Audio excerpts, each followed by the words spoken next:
Welcome back ज्ञान प्रगति channel. हमारा जो चैप्टर है वो चल रहा है ब्रह्मांड एवं जैव विकास। इसके अंदर हम जो नेक्स्ट लेने वाले हैं वो हमारा है, जैसे इससे पहले हमने देखा था कि जो जीव विकास है उसके भौतिक और आध्यात्मिक सिद्धांत को देखा था। अब जो हमारा नेक्स्ट जो टॉपिक है वो है जीवाश्म। जीवाश्म जो है वो क्या होते हैं। सबसे पहले तो हम देखेंगे जीवाश्म होते क्या है। जीवाश्म का मतलब क्या होता है? जीवों के अंश, जीवों के जो अंश है वो काफी लंबे समय से, लाखों अरबों वर्ष पहले मिट्टी में दबे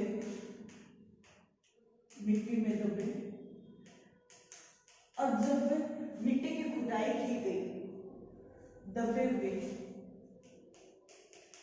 मिले, मिट्टी की खुदाई की गई, तब क्या हुआ? जीवों के अंश वहां पर मौजूद मिले।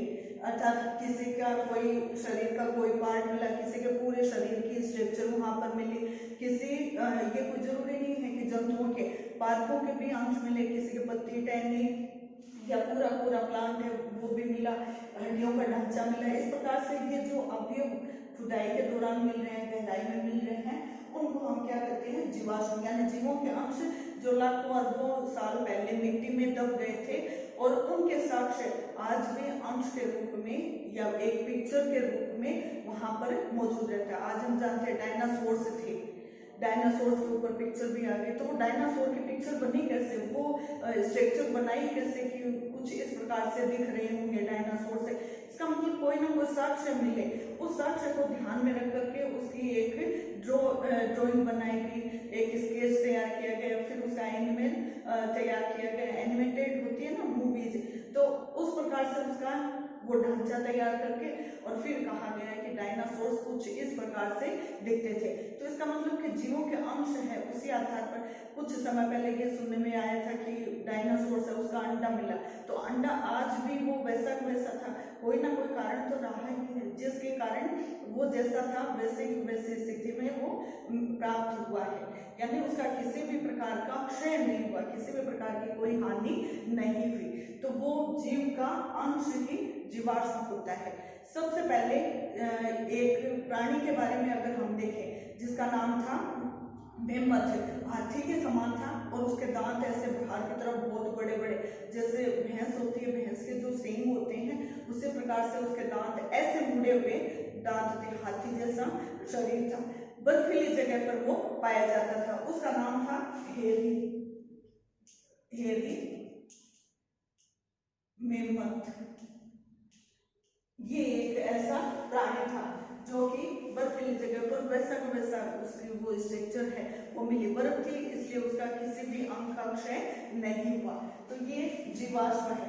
अब हम बात करें कि ये जीवाश्म कैसे कैसे प्राप्त हो सकते हैं। जैसे इसकी बात करें तो ये बर्फ वाली जगह में था इसलिए सुरक्षित था, यानी इसका जो अंश था मृत था, लेकिन जो इसका अंश था वो वैसा का वैसा दिख रहा था।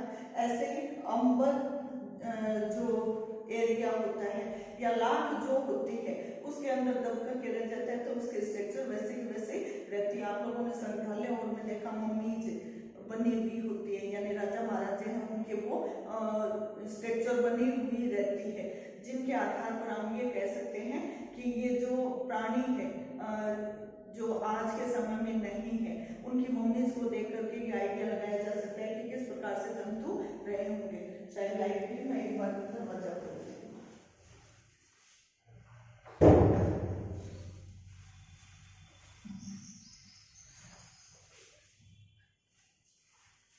तो इस प्रकार से ये प्राणियों को हम देख सकते हैं। अब और कौन कौन सी ऐसी स्थितियां होती है जिनके आधार पर हम इनको देख सकते हैं? चित्र के माध्यम से हम इसको देख सकते हैं कि किसी का चित्र आपको मिलेगा। कैसे मिलेगा? कि उसके जो अंग है वो बाहरी जो पोर्शन होता है, मांस भाग है या और भाग है, वो तो हट जाते हैं, लेकिन उसकी हड्डियों का ढांचा या लकड़ियां है वो ऐसी की ऐसी एक चित्र के रूप में मिल जाती है। इसका एक एग्जाम्पल है आर्कियोप्टेरिक्स।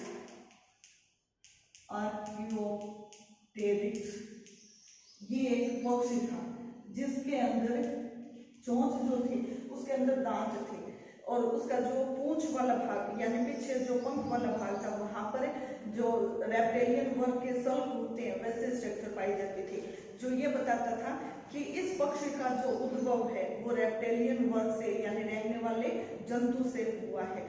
तो इससे क्या आइडिया भी आ रहा है कि जीव का विकास कैसे हुआ, एक जीव से दूसरे प्रकार के जीव की उत्पत्ति कैसे हुई है। जैसे डायनासोर और डोडो पक्षी को देखें तो कोई ऐसी स्थिति बनी थी जिस आधार पर वो तो जाति नष्ट हो गई, लेकिन नवीन जातियों का वहां पर विकास हो चुका है। ऐसे कुछ स्थितियां ऐसी भी होती है जो जीवाश्म प्राप्त होते हैं, उनमें उनके जो कोमल अंग होते हैं वो तो नष्ट हो जाते हैं, सड़ जाते हैं, या वो मृत जीव के कोमल भाग होंगे वो तो हट जाएंगे, लेकिन उनकी जो हड्डियां हैं या उनकी जो लकड़ियां हैं वो एज इट सुरक्षित रहती है। इसका भी एक एग्जाम्पल और देखिए हम, जैसे आर्थ्रोपटेरिक्स का देखा है कि चित्र वाली संरचना एज इट नजर आती है कि उसके ये वाला भाग सिर का था, ये धड़ वाला भाग था, ये आगे वाले पंख थे, ये पीछे वाले पंख थे, ऐसा कैसा पिक्चर। ऐसे ही जो मृत लकड़ियों से संबंधित हम देखें कि ऊपर कोमल भाग है वो हट गया, नष्ट हो गया, सड़ गया, लेकिन आंतरिक जो भाग है वो वैसा वैसा है। उसका एग्जाम्पल हम लोमड़ी से लेके, पहले जो घोड़ा था वो लोमड़ी के समान था, लेकिन आज जो घोड़ा है उसमें काफी विकास हो चुका है। उसके स्ट्रक्चर और आज वाले घोड़े की स्ट्रक्चर क्या है, एक दूसरे से मिलती जुलती है, जो ये बताता है कि शायद उस समय ऐसे घोड़ा पाया जाता था या मौजूद था। ऐसी स्थिति में जो जीवाश्म होते हैं उन जीवाश्मों के अंदर हम देखें कि कुछ कार्बनिक जो जीव होते हैं उनमें कुछ कार्बनिक पदार्थ होते हैं। वो कार्बनिक पदार्थ तो क्या होते हैं, हट जाते हैं या अकार्बनिक पदार्थ में कन्वर्ट हो जाते हैं। उस स्थिति में उनकी जो आंतरिक और बाह्य संरचना है, आंतरिक और बाह्य संरचना है वो बिल्कुल वैसी की वैसी रहती है। देखने में वो जैसे पहले था बिल्कुल वैसा का वैसा नजर आता है। हमारे जो भारतीय साइंटिस्ट थे जो कि बीरबल साहनी थे, उन्होंने इसके ऊपर काफी कार्य किया। इन्होंने वनस्पति यानी पादपों के ऊपर, पादपों के जीवाश्म के ऊपर इन्होंने काफी कार्य किया, जिससे पुरानी जो पादपों की जातियां थे उनमें और अब वाले में कितना अंतर है, क्या डिफरेंस है, क्या उनमें तुलना की जा सकती है जो समानता और असमानता को प्रदर्शित करते हैं। तो ये एक साइंटिस्ट थे जिन्होंने बहुत सारे पादपों पर इस प्रकार का अध्ययन करके बताया।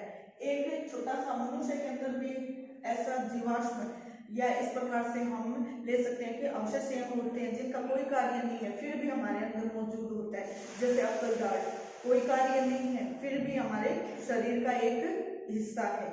ऐसे ही हमारी जो आंत होती है उसमें अपेंडिक्स पाया जाता है, राइट साइड में थोड़ा सा नीचे की तरफ। तो वो अपेंडिक्स क्या है, एक मांसल भाग है, अतिरिक्त भाग है, कोई कार्य नहीं है, उसको शरीर से हटाना पड़ता है। जब उसके अंदर ये जो टॉक्सिक पदार्थ इकट्ठे हो जाते हैं तब ये पेनफुल हो जाती है, तब इसको वहां से हटाया जाना कंपल्सरी होता है। बाकी इसका कार्य, इसका कोई रोल नहीं है अपने आहार नाल में।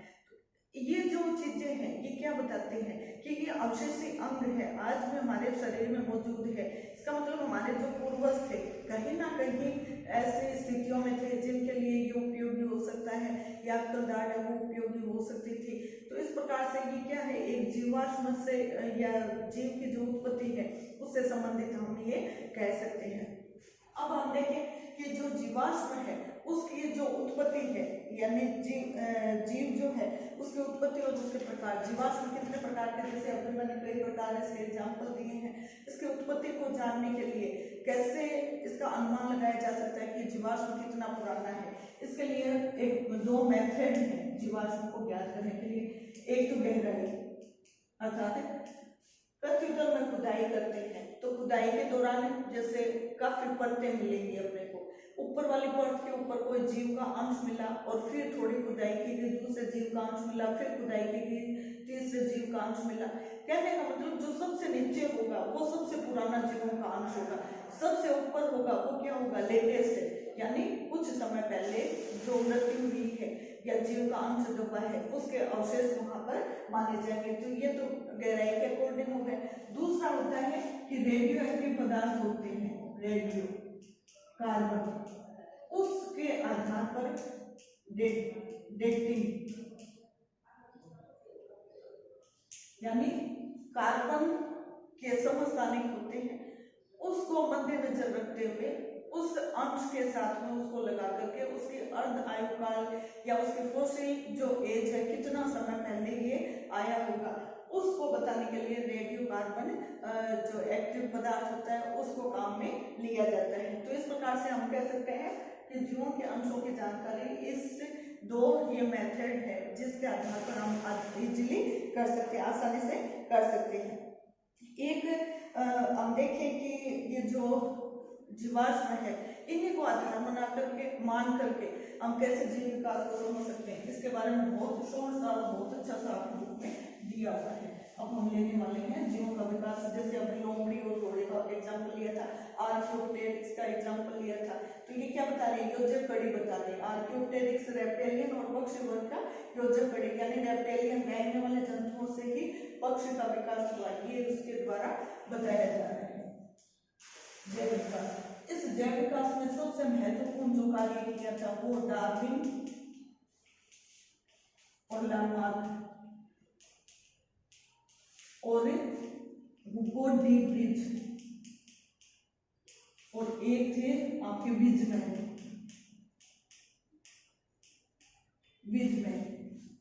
ये ऐसे साइंटिस्ट हुए थे जिनके द्वारा विभिन्न प्रकार से जीवों के विकास संबंधित जानकारियां दी गई थी।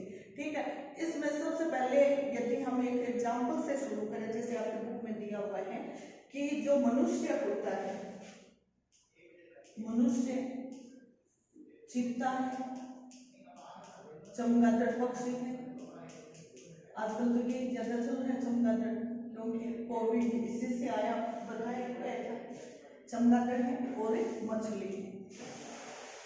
ये क्या है, मनुष्य है, मनुष्य के आगे वाले पैर यानी अग्र पैर हमारे हाथ होते हैं, हाथ है। चीता के अग्र पैर है, चमगादड़ के पंख है जो आगे वाले हैं, मछली के पेक्टोरल फिन्स आगे वाले फिन होते हैं।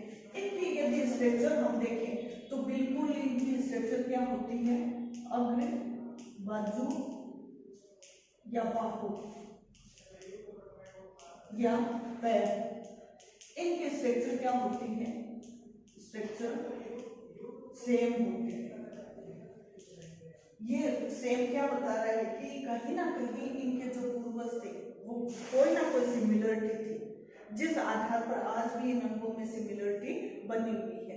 तो इसके बाद में हम ले सकते हैं कि जैसे ये डार्विन जो साइंटिस्ट थे, इनका पूरा नाम चार्ल्स डार्विन थे। इन्होंने, जैसे पहले भी हमने चर्चा की है कि इन्होंने अपनी एक बुक थी species, origin of species, Charles Darwin ने 1859 में द ओरिजिन ऑफ स्पीसीज, इस प्रकार की एक बुक थी।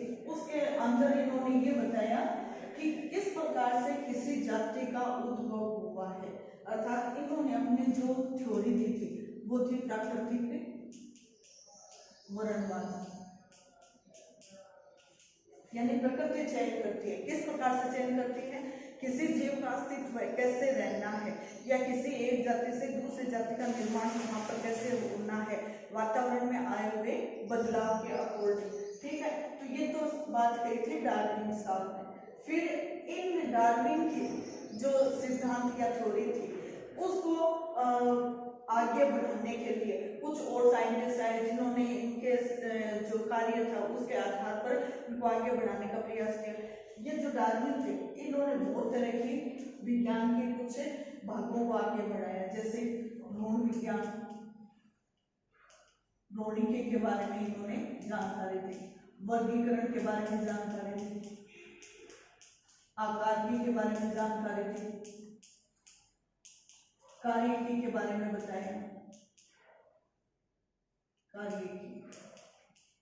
कार्यकी के बारे में जानकारी दी। तो इन्होंने बहुत तरह से विज्ञान के विभिन्न प्रकार के जो शाखाएं थी उनमें इन्होंने बहुत सहयोग किया। जैसे जीवाश्म से संबंधित भी इन्होंने कहा था, या तुलनात्मक विज्ञान होता है, तुलनात्मक अध्ययन होता है, तुलना करना होता है, उनके बारे में भी इन्होंने जानकारी दी। तो इस प्रकार से इन्होंने कई प्रकार से विज्ञान का सहयोग किया। इसके अलावा इन्होंने ये बताया या इनसे ये निष्कर्ष भी निकाल सकते हैं कि जो प्रोटीन होता है उसको पचाने वाला ट्रिप्सिन एंजाइम होता है। ट्रिप्सिन ये क्या करता है, प्रोटीन का पाचन करता है। ये एक कोशिकीय प्राणी में भी पाया जाता है और बहुकोशिकीय प्राणियों में भी पाया जाता है। कार्य क्या है, दोनों का सेम है। ऐसे यदि हम देखें कि जो डीएनए होता है वो डीएनए क्या करता है, डीएनए क्या करेगा कि जो आनुवंशिक सूचनाएं हैं उसको एक पीढ़ी से दूसरी पीढ़ी तक ले जाने का कार्य करता है। तो आनुवंशिक सूचना उसी में सन्निहित है। वो चाहे हम मनुष्य के सदस्य की बात करें या किसी दूसरे प्राणी की बात करें, तो उन सब में कार्य क्या है, सेम है। ये तो है नहीं कि मनुष्य में तो आनुवंशिक लक्षणों को बताएगा, दूसरे किसी जंतु के अंदर वो कोई दूसरा कार्य बताएगा, ऐसा नहीं है। दोनों में क्या होगा, समान होगा, कार्य एक जैसा होगा। अब भारत है, इसके अंदर यदि हम आध्यात्मिक बात करें तो भारतवर्ष क्या कहता है, भारतवर्ष में आध्यात्मिक विचार है वो क्या कहते हैं कि किसी भी व्यक्ति की जो जन्म होता है वो जन्म 84 लाख योनियों में जब उसका जन्म हो जाता है उसके बाद में वो मनुष्य रूप में पैदा होता है। तो ये क्या है, एक जैव विकास की पूर्व धारणा है। यानी जैव विकास कैसे हुआ है, विभिन्न प्रकार के जैसे धार्मिक विचार है वो भी ये कह रहे 84 लाख जो योनियां है यानी 84 लाख प्रजातियां हैं, वहां से निकलने के बाद में मनुष्य जाति की उत्पत्ति मानी गई है। ठीक है, अब हम बात करें जैव विकास से संबंधित, जैसे ये जो है साइंटिस्ट है इन्हीं की हम बात करेंगे जैव विकास की क्रियाविधि में। ठीक है, जैव विकास की क्रियाविधि में ये प्राकृतिक वर्ण भी आएगा इसमें, जैव विकास की क्रियाविधि। अभी जैसे मैंने लिया था इसमें क्रियाविधि, ठीक है, इसके अंदर जैसे अभी हमने लिया था प्राकृतिक वर्ण। लामार्क क्या बताते हैं, उपार्जित लक्षणों की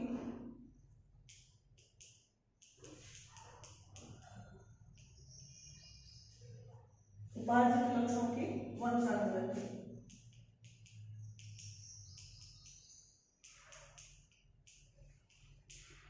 डीब्रिज और पिजमैन इन्होंने क्या किया, इन्हीं का जो कार्य किया हुआ था, यानी इन्होंने कहा था उपार्जित लक्षण की वंशानुगति होती है, इन्होंने कहा था प्राकृतिक वर्ण के द्वारा ही लक्षणों की वंशानुगति होती है, जिस आधार पर किसी नवीन जाति की व्युत्पत्ति होती है। तो लामार्क ने जो ये बात कही थी कि उपार्जित लक्षण है उनकी वंशानुगति होती है, तो बिजमैन ने क्या किया, बिजमैन ने चूहों के ऊपर चूहों की 20 पीढ़ियों तक इन्होंने क्या किया, पूंछ काट दे रहे हैं, यानी चूहे की पूंछ को काट दे रहे हैं। और जब 21वीं पीढ़ी को देखा तब उसमें सेम लंबाई की पूंछ मौजूद थी।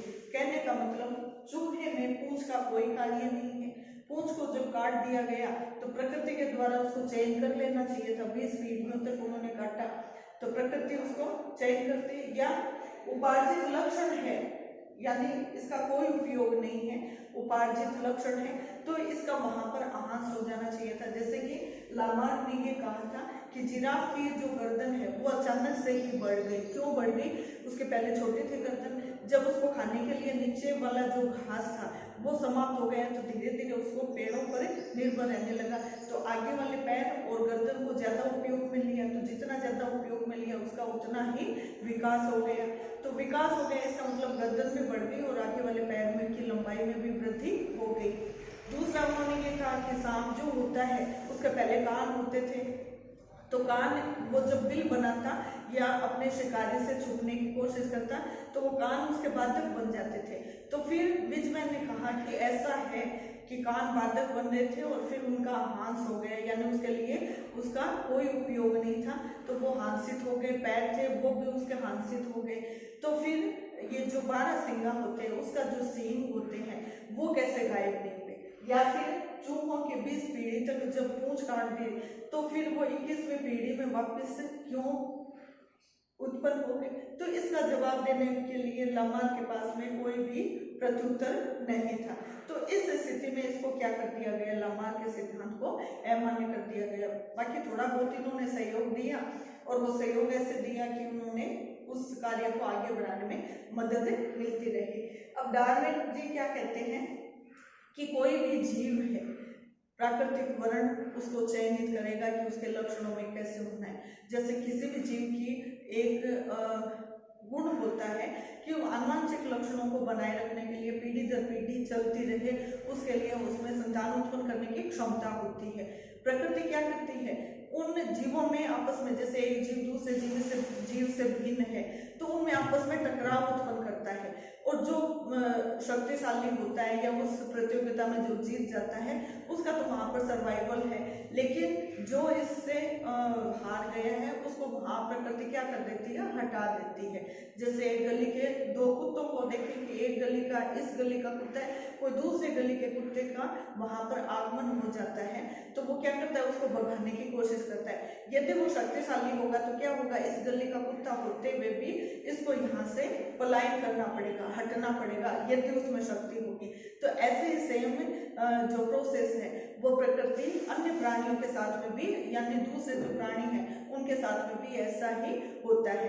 तो इस प्रकार से हम कह सकते हैं कि डार्विन ने जो प्राकृतिक वर्ण का सिद्धांत दिया था कुछ हद तक वो सही भी था, लेकिन जब इस प्रकार की जो अवधारणाएं बनी थी उनमें कोई आनुवंशिकता से जुड़ी हुई कोई बातें नहीं थी।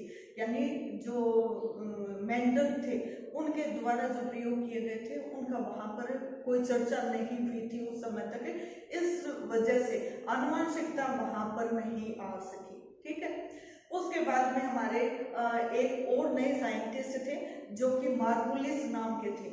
मार्गुलिस ने क्या कहा, डिब्रिज थे, डिब्रिज ने भी इसी प्रकार के कार्य किए कि आज जो प्रकृति है उस प्रकृति के अंदर जो जीवों के अंश है या जीव मौजूद है या जीव की उत्पत्ति है वो प्राकृतिक वर्ण के द्वारा भी है और लामार्क के द्वारा भी है। तो इनका मिला जुला रूप उन्होंने प्रस्तुत किया था, लेकिन इतना अधिक ये सिद्ध नहीं कर पाए। लेकिन उन्होंने एक चीज वहां पर छोड़ दी थी, डिब्रिज से उन्होंने एक विशेष बात बताई थी, उत्परिवर्तनवाद की। उत्परिवर्तन का मतलब क्या होता है, आज तो हम जानते हैं कि जीव की संरचना में होने वाला परिवर्तन क्या है, उत्परिवर्तन है, जो जीव की नवीन जाति या नवीन सदस्य को उत्पन्न करने के लिए बताता है उत्परिवर्तनवाद। लेकिन उस समय तक ऐसी कोई बात नहीं थी, यानी लामार्क और डार्विन की बात करें तो इन दोनों से मिला जुला रूप था। लेकिन इन्होंने, डिब्रिज ने क्या कहा कि उत्परिवर्तन होता है जिस आधार पर जो डार्विन ने कहा था प्राकृतिक वर्ण, वो और ये दोनों चीजें क्या है, एक जैसी है। प्रकृति नहीं करके क्या हो रहा है, शरीर के अंदर ही ऐसी कोई घटना हो रही है जो आज तो हम जानते हैं कि जीन की संरचना में या गुणसूत्र के ऊपर स्थित जो जीन है उसकी व्यवस्था बदलने से कोई नवीन लक्षण उत्पन्न हो जाता है। धीरे धीरे ये नवीन लक्षण क्या होता है, पीढ़ी दर पीढ़ी चलता रहता है और एक भिन्न जाति के रूप में वो इसको इंगित करता है। तो ये चीज आज तो स्पष्ट है, लेकिन इन्होंने जब बताया था तब इस प्रकार की कोई पूरी जानकारी नहीं थी। ऐसी स्थिति में इन्होंने क्या किया, डार्विन का जो सिद्धांत था और इनका जो सिद्धांत था उन दोनों को मिलाकर के एक नवीन सिद्धांत को बताया गया जिसको कहा गया नव डार्विनवाद। यानी डार्विन के इस सिद्धांत को इन्होंने आगे बढ़ाया था। ये इन्होंने जो कार्य किया था डिब्रिज ने, वो किया था 1901। ठीक है, बाकी के क्या थे 1901 से पहले थे। अब एक और नए साइंटिस्ट आए, मार्गुलिस। इन्होंने क्या किया, 1995 में अपना एक नया सिद्धांत दिया जिसमें इन्होंने ये बताया, जैसे ये उत्परिवर्तनवाद था, इन्होंने कहा था विकासवाद, यानी किसी भी जाति का विकास होता है एक नवीन जाति के रूप में। तो ऐसे स्थिति में पूर्व में जो मौजूद जाति है उसका कोई ना कोई रोल नवीन जाति में रहता है। इसके लिए इन्होंने ये कहा कि आज जो जातियां हैं उनके जो पूर्वज हैं वो पूर्वज क्या है, जीवाणु है। जीवाणु को माना गया है, यानी पूर्वज जीवाणु है। जीवाणुओं से ही फिर दूसरी कई जातियों का विकास माना गया है। कहने का मतलब कि जीवाणु को इन्होंने कह दिया, जीवाणु के अंदर परिवर्तन होते गए और एक नई जाति का विकास होता रहा। धीरे धीरे ये जो नवीन जाति थी, जैसे मनुष्य की बात करें तो मनुष्य के लिए भी ये कहा गया कि मनुष्य का जो पूर्वज था वो जीवाणु था। जबकि डार्विन क्या कह रहे थे, डार्विन ने ये कहा था कि मनुष्य का जो पूर्वज है वो बंदर है, मनुष्य का पूर्वज है बंदर है, जबकि इन्होंने क्या कह दिया कि जीवाणु है। दोनों में अंतर आ गया। तो कहीं ना कुछ ऐसे स्थितियां हैं, जैसे इन्होंने विकासवाद कहा, उन्होंने प्राकृतिक वर्ण कहा, तो कुछ ऐसे लक्षणों के कारण इन्होंने ये कहा कि हमारे लक्षण और बंदर के लक्षण एक जैसे, इसका मतलब हमारे पूर्वज और बंदरों के पूर्वज एक ही रहे। लेकिन यहाँ पर क्या बता रहे हैं कि बीजाणु में ही ऐसे विकास होते चले गए। आज मनुष्य के अंदर स्वस्थ है या अस्वस्थ है, उसके शरीर में उपस्थित जो ये जीवाणु है उनकी संख्या के आधार पर माना जाता है कि उसका स्वास्थ्य जांचा गया है। ठीक है, ऐसे ही फिर हम आगे लेते हैं जाति उद्भव। जाति उद्भव में क्या बताया गया है, जाति उद्भव का मतलब जैसे अभी ये हमने लिए है ना जाति, ये जैव विकास और उनकी क्रियाविधि सेम यही है। जातिगत से अभिप्राय क्या है, जैसे ये इतने सिद्धांत लिए है ना, ये आप सारे इसके अंदर शामिल कर दोगे तो वो जाति विकास को बताएगा, यानी एक जाति से किसी दूसरी जाति का विकास हुआ है। मार्गुलिस वाला सबसे महत्वपूर्ण इसमें लास्ट में बताया गया है। मार्गुलिस ने ये कहा कि पृथ्वी पर जो जीवन है उसका जो इतिहास है वो लगभग 3 अरब वर्ष पूर्व से प्रारंभ हुआ है। नई जातियां बनना है तो इसके लिए पुरानी जो जातियां होंगी उनका क्या करना पड़ेगा, विनाश करना पड़ेगा। उनका विनाश होगा तब भी क्या होगा, क्रियाविधि जिससे जाति उद्भव होती। ठीक है, ये इसके अंदर हम देख सकते हैं, जैव विकास से ही जाति उद्भव। ये सारे सिद्धांत यदि हम उसमें ले तो ये सेम प्रोसेस है। ठीक है, इसमें और इसमें कोई ज्यादा अंतर नहीं है। अब हम देखें कि ये जो जैव विकास की क्रिया विधि देखी थी, इस क्रिया विधि के अंदर अगर हम देखें कि जैसे डीएनए वाला बताया था आप लोगों को, क्रिया विधि के अंदर एक चीज रह गई थी जिसके बारे में थोड़ा सा चर्चा करना चाहूंगी। इसकी क्रिया विधि में ये था कि डीएनए जो है उसके अंदर जो नाइट्रोजनिक क्षारक होते हैं ए सी टी जी, ये 4 होते हैं, एडिनोसिन साइटोसिन थाइमिन वाले, ये 4 नाइट्रोजनिक क्षारक होते हैं।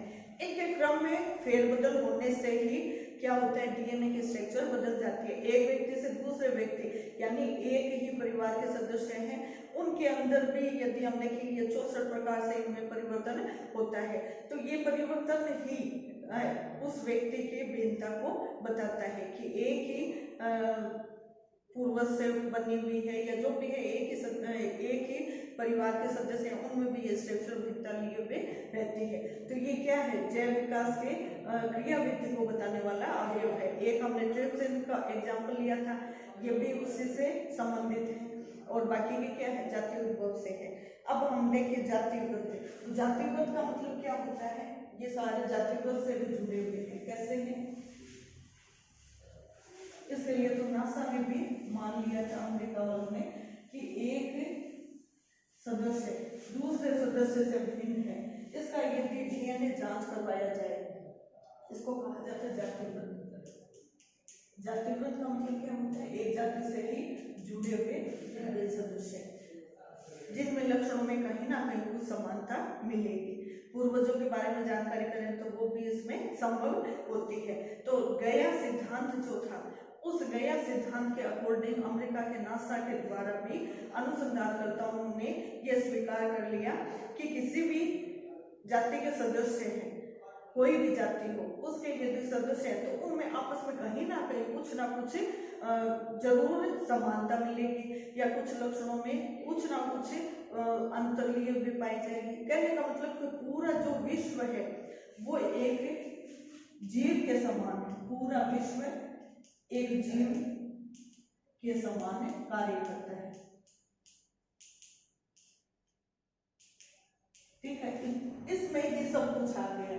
यानी पूरे विश्व में बहुत प्रकार की जातियां, भिन्न जातियां हैं, पादप भी है, जंतु भी है, बहुकोशिकीय भी है, एक कोशिकीय भी है, सारे क्या है, एक जीव के समान ही कार्य करने वाले हो गए हैं। ये किसके द्वारा है? नासा के द्वारा स्वीकार किया गया है। ठीक है, एक छोटा सा एग्जाम्पल आपके इसमें दिया हुआ है कि एक अमेरिकी व्यक्ति था, उसने क्या किया कि अफ्रीका मूल के जो लोग थे उनसे वो नफरत करता था, और उसका अचानक से उसके मन में क्या आया कि मैं डीएनए टेस्ट करवाऊं। जब उसने अपना डीएनए टेस्ट करवाया तो बड़ी ही आश्चर्य की बात हुई कि उसका डीएनए जो था, जिससे वो नफरत करता था, उसी से मिलता हुआ था, यानी अफ्रीकन के समान था। इसका मतलब कि उसका कोई पूर्वज जो था वो अफ्रीकन था, जबकि वो व्यक्ति क्या कर रहा था कि उस अफ्रीकन से नफरत कर रहा था। तो इससे ये सिद्ध हो गया उस डीएनए के द्वारा कि उस व्यक्ति का और अफ्रीकन का कहीं ना कहीं कोई जुड़ाव है। तो इस प्रकार से हम कह सकते हैं कि ये जो सजीव जगत है, उस सजीव जगत में किस प्रकार से जीव की उत्पत्ति हुई थी और किस प्रकार से एक जाति से दूसरी जाति का उद्भव हुआ।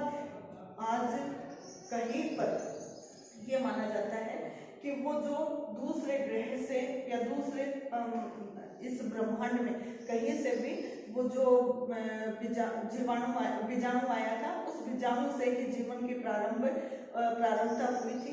लेकिन अब जातिगत के आधार पर देखा जाए तो जो मार्कुलिस थे, उन्होंने ये कहा था कि जीवाणु जो होता है वो सभी जीवों का पूर्वज है, तो जीवाणु से ही जीव की उत्पत्ति को मान लिया गया। लेकिन आज भी इस पर अनुसंधान का कार्य चल रहा है और आगे भी चलता रहेगा।